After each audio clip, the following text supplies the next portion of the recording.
네, 희망찬 새날입니다. 우리에게 희망을 주시는 하나님이 우리와 함께 하십니다. 주님 바라보시는 거룩한 날 되시기 바라겠습니다. 오늘 말씀은 마태복음 7장 1절에서 6절까지 말씀입니다. 비판을 받지 아니하려거든 비판하지 말라. 너희가 비판하는 그 비판으로 너희가 비판을 받을 것이요 너희가 헤아리는 그 헤아림으로 너희가 헤아림을 받을 것이니라. 어찌하여 형제의 눈 속에 있는 티는 보고 내 눈 속에 있는 들보는 깨닫지 못하느냐.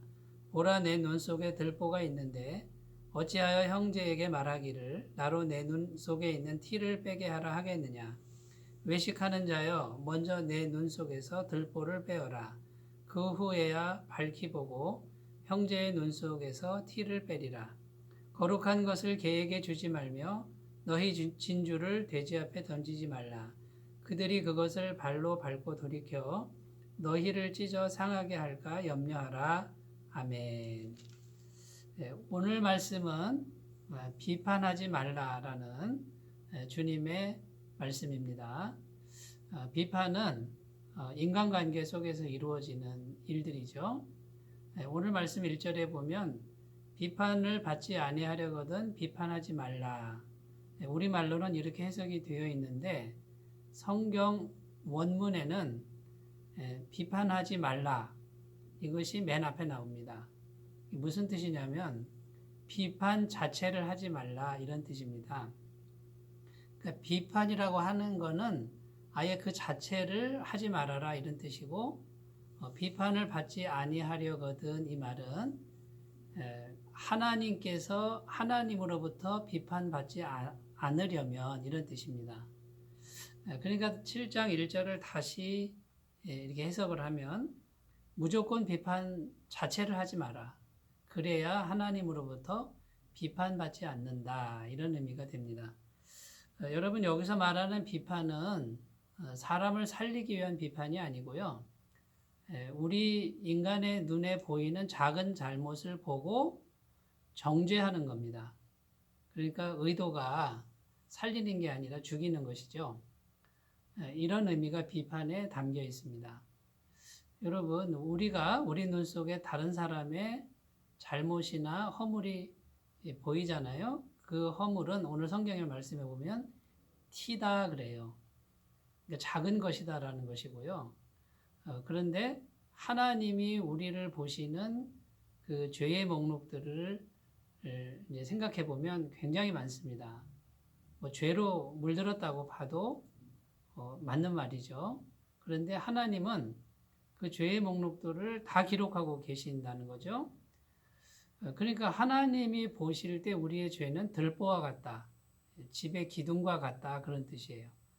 그러니까 조그만 티와 기둥은 차이가 엄청난 것이죠. 그리고 우리 속에 있는 그 죄의 목록들은 하나님 보시기에는 들보와 같은데 그런 죄를 가진 우리가 내 옆에 있는 사람의 작은 티, 작은 잘못들을 과연 비판할 권리가 있느냐라는 뜻입니다. 우리 속에는 들보와 같은 죄가 많으면서도 내 옆에 있는 사람이 내 눈에 작은 잘못이 보인다고 해서 비판을 서슴없이 하는 그 자체가 외식이라는 것이죠. 그래서 오늘 말씀해 보면 외식하는 자여 먼저 내 눈 속에서 들보를 빼어라. 그 후에야 밝히 보고 형제의 눈 속에서 티를 빼리라. 이렇게 되어 있습니다. 그런데 여러분, 우리 눈 속에 있는 들보를 과연 뺄 수 있습니까? 우리는 머리부터 발끝까지 죄로 가득하고 눈만 뜨면 마음속에 죄가 계속 생각이 납니다. 오늘 죄가 다 청산됐다 그래도 내일도 죄가 우리 속에서 계속 올라오는데 과연 우리 눈 속에 있는 들보를 뺄 수 있습니까? 뺄 수 없다라는 것이죠. 그러니까 이 말은 불가능한 말이라는 거죠. 우리 눈 속에 있는 들보를 뺄 수 없으므로 그러므로 형제의 눈 속에 있는 티를 빼라고 비판할 그런 권리가 없다라는 말씀이 되겠습니다.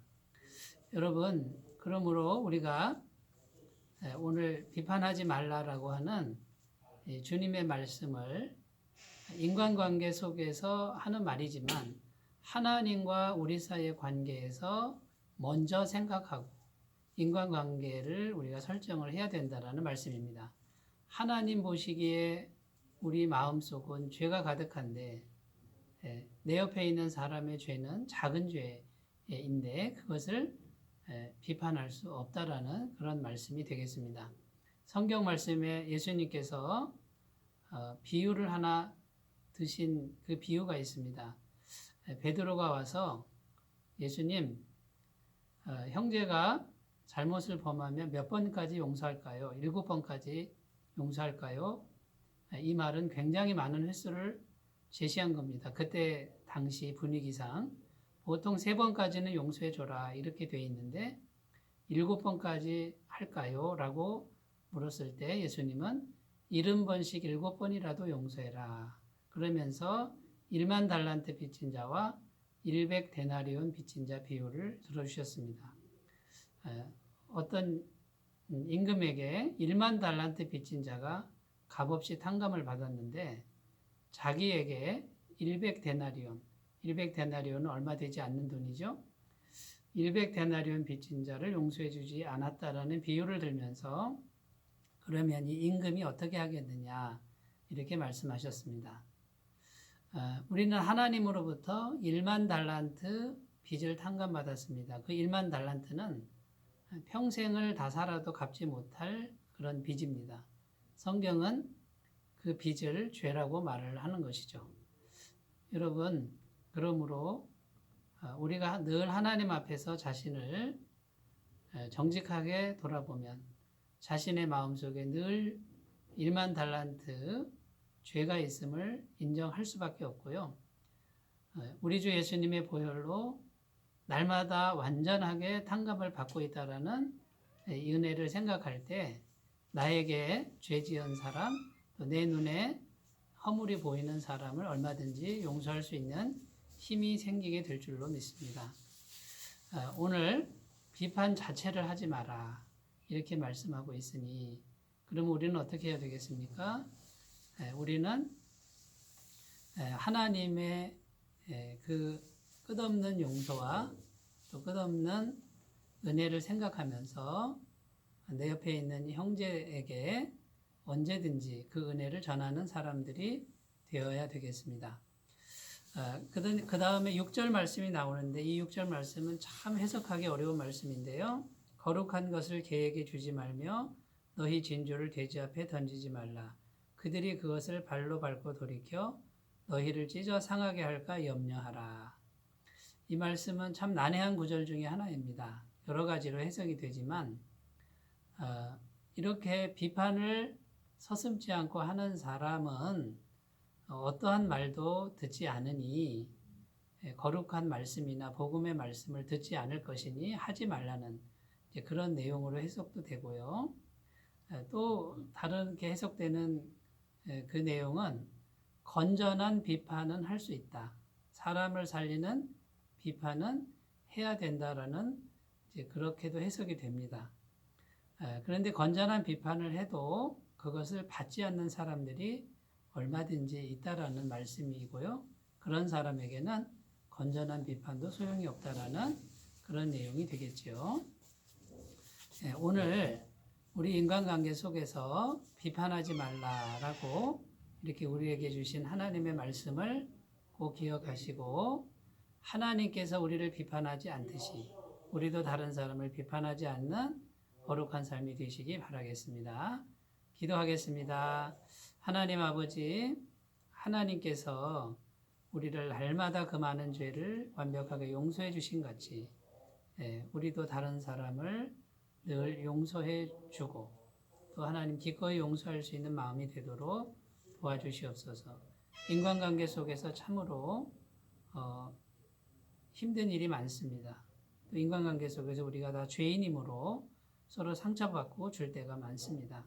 그때 말씀을 붙들고 성령의 능력으로 복음의 능력으로 이길 수 있도록 도와주시옵소서. 예수님의 이름으로 기도드립니다. 아멘. 오늘도 주님의 은혜로 승리하시기 바라겠습니다. 감사합니다.